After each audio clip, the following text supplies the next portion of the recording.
Deputy Speaker, today marks the second anniversary of a violent and cowardly attack on civilians and the beginning of one of the great humanitarian calamities of our times. 2 years ago, we watched on in horror as militants launched attacks deep into Israel, engaging in acts of unmitigated and unrestricted violence. People were murdered in their homes, and young people enjoying a music festival had their lives cut short. We know that hundreds of civilians were killed that day, many of them children. Many more were injured, and all who were exposed to the violence will carry the trauma of that day for the rest of their lives.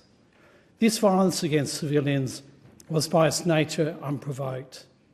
There is no justification for the deliberate killing of civilians. Deputy Speaker, I recognise the significance of this day for Jewish people everywhere and those in my electorate have been.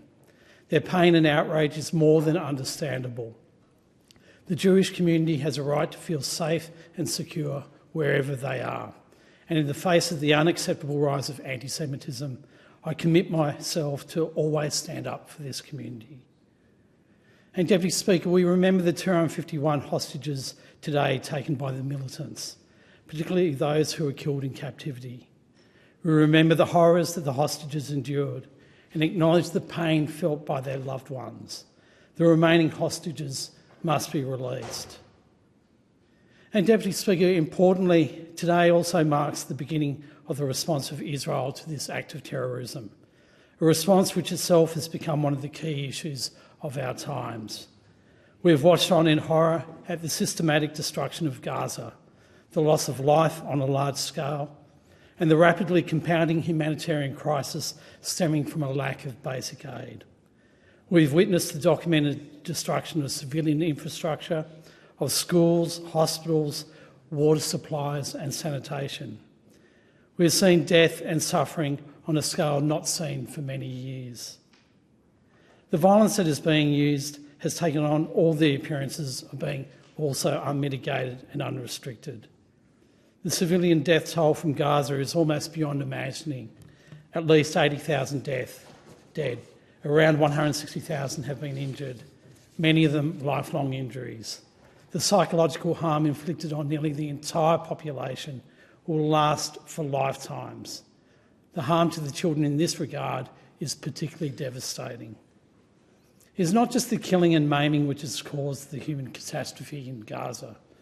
The forcible dislocation of 1 million people has created significant and almost unmanageable problems.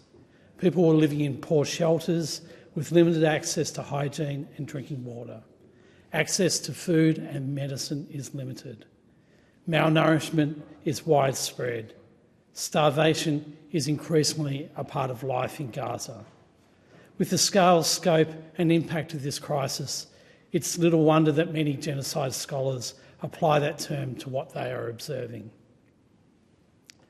It's difficult to see, Deputy Speaker, how this war on Gaza has done anything to prevent a future attack on Israel or bring justice to the victims of October the 7th or bring peace and freedom to the hostages and their families. Instead, this conflict has become one of the defining issues of this first part of the 21st century. It has stretched beyond the borders of Gaza, with conflicts spreading to Lebanon, Syria, Yemen and Iran. This widening instability has created a greater regional crisis, the geopolitical ramifications of which will resonate for some time. Compounding the horror, Deputy Speaker, is the sense that there is no easy pathway forward to a permanent and just peace for that tortured part of the world. A just peace which sees Palestinians and Israelis living in peace and security in their own respective countries. A just peace which generations of people of goodwill on all sides have expended significant efforts and political capital towards achieving. This just peace, Deputy Speaker, at times seems further away now than ever before. For too long, we've allowed the immediate complexities of agreements to stymie our efforts for a long-term peace. For too long, we've listened to the loudest voices of obstruction and not heard the clarion call for peace. For too long, we have tolerated the intrusion of our own political biases to derail our commitment to a future of real peace. Deputy Speaker, foregoing an opportunity for lasting peace only guarantees the certainty of permanent war. Violence begets violence, and the cycle continues. Violence in response to violence will not bring peace, as we are witnessing now. We need to break the cycle and commit to a pathway to peace.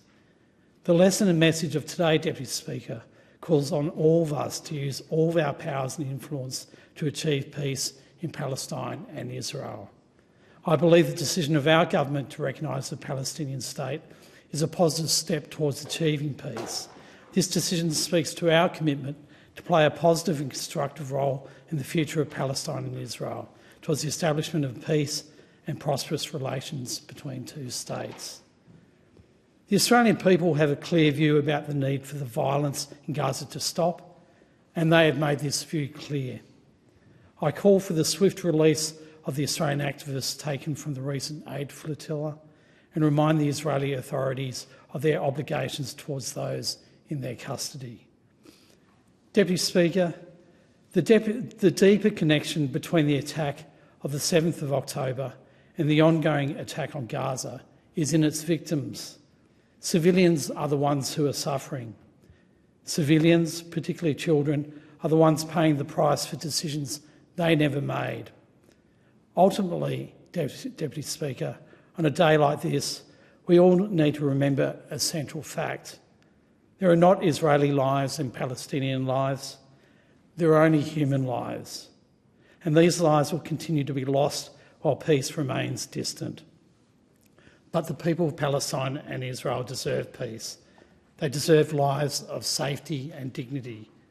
Let us take renewed purpose from this needless suffering and work towards a future of peace, freedom and dignity.